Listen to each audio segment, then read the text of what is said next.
नमस्कार दोस्तों, भारत 19 देख रहे हैं आप। बहराइच बवाल के बीच आखिर ऐसा क्या हुआ कि उत्तर प्रदेश के मुख्यमंत्री योगी आदित्यनाथ को अपने 20 से 30 मंत्रियों के साथ अपने आवास पर बड़ी बैठक करनी पड़ी।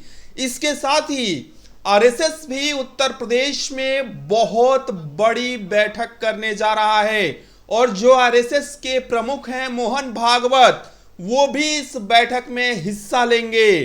तो आपको पूरा वाकया बताएंगे कि ऐसा हो क्यों रहा है, क्योंकि इन दोनों ही खबरों से, चाहे वो अखिलेश यादव हो, मायावती हो या फिर अन्य कोई भी राजनीतिक दल के बड़े नेता हो, चाहे राहुल गांधी हो या फिर असदुद्दीन ओवैसी हो, सबके होश उड़ने वाले हैं इन दोनों बैठकों की वजह से।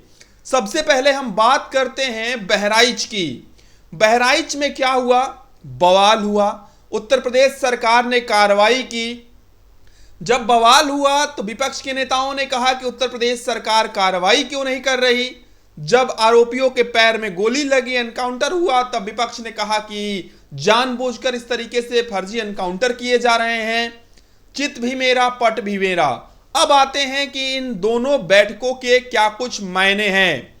आप देखिए कि बहराइच में बवाल हुआ, सरकार एक्शन जो है वो आरोपियों पर ले रही है। बुलडोजर की कार्रवाई भी संभवतः हो सकती है, ऐसी संभावना जताई जा रही है।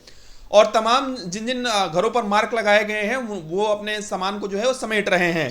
खैर, उत्तर प्रदेश में एक महत्वपूर्ण बैठक हुई उत्तर प्रदेश के मुख्यमंत्री योगी आदित्यनाथ के आवास पर। और यह बैठक जो है वो उपचुनाव को लेकर हुई है, क्योंकि 9 सीटों पर उपचुनाव होने जा रहे हैं। उत्तर प्रदेश के लिहाज से बात करें तो मिल्कीपुर सीट पर अभी उपचुनाव की तारीखों का ऐलान नहीं हुआ है।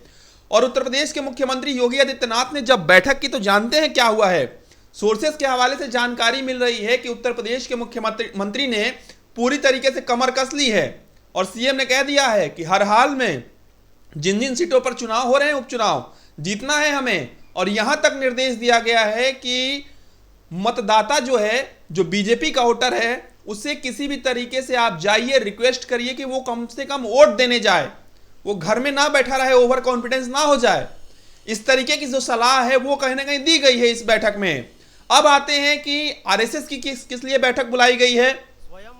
आपने एक सोशल मीडिया पोस्ट देखा होगा जिसमें आरएसएस के परिवेश में, आरएसएस के भेष में एक व्यक्ति जो है वो साइकिल चलाते हुए जा रहा है और पीछे से वो तस्वीर आई है। और इस तस्वीर के जरिए मैसेज ये दिया जा रहा है, सोशल मीडिया यूजर लिखते हैं कि कोई आता है और चुनाव के दौरान परिणाम बदल के चला जाता है और फिर माँ भारती के सेवा भाव में लग जाता है। तो ये तस्वीर बहुत कुछ कहती है। खैर, अब आते हैं कि बैठक, आरएसएस समय समय पर बैठक करते रहा है और ये जानकारी मिल रही है कि मथुरा में ये बैठक होने जा रही है। इस बैठक में मोहन भागवत, जो कि संघ के प्रमुख हैं, उनकी मौजूदगी रहेगी और सैकड़ों जो संघ के पदाधिकारी हैं उनकी मौजूदगी रहेगी। और आरएसएस आगे की रणनीतियों पर चर्चा करेगा। क्योंकि आरएसएस संगठन है, आरएसएस कोई राजनीतिक दल तो है नहीं, लेकिन जो विचारधारा है आरएसएस की और बीजेपी की खूब मिलती है और आप भी जानते हैं कितनी ज्यादा मिलती है। खैर, लोकसभा चुनाव से पहले थोड़ी बहुत अनबन की खबरें निकलकर सामने आई थी, लेकिन ऐसा कुछ था नहीं। हालांकि जैसे ही यह भी जानकारी मिली कि सब कुछ ठीक हो गया था, आप देखिए ना कि हरियाणा में किस तरीके से भारतीय जनता पार्टी ने बहुमत के साथ और प्रचंड बहुमत के साथ सरकार बना ली। तो एक बैठक जो है वो आरएसएस प्रमुख भी यहां पर करने जा रहे हैं। और आरएसएस प्रमुख की ओर से हालिया बयान भी आपने देखा होगा। पहले उत्तर प्रदेश के मुख्यमंत्री योगी आदित्यनाथ ने कहा कि एक रहोगे तो नेक रहोगे, बटोगे तो कटोगे। फिर प्रधानमंत्री ने कहा कि बटेंगे तो बांटने वाले महफिल सजाएंगे।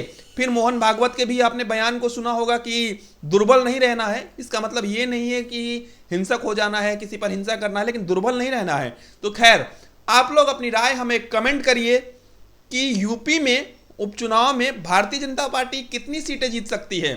और हमारे इस यूट्यूब चैनल को सब्सक्राइब जरूर कर लीजिएगा, क्योंकि जानते हैं हम कि सनातन धर्म से जुड़े हुए यूट्यूब चैनलों को या फिर लोगों को लोग सब्सक्राइब नहीं करते हैं। और आप देखिए सनातन विरोधी जो हैं वो यूट्यूब चैनल अपना बनाते हैं तो किस तरीके से लोग सपोर्ट करते हैं। तो आप भी सनातनी है तो इस चैनल को सब्सक्राइब जरूर करिएगा, इस वीडियो को लाइक जरूर करिएगा, अपनी राय हमें कमेंट करिएगा और फेसबुक पर देख रहे हैं तो इस वीडियो को ज़्यादा से ज़्यादा शेयर करिए और हमें फॉलो कर लीजिए। धन्यवाद।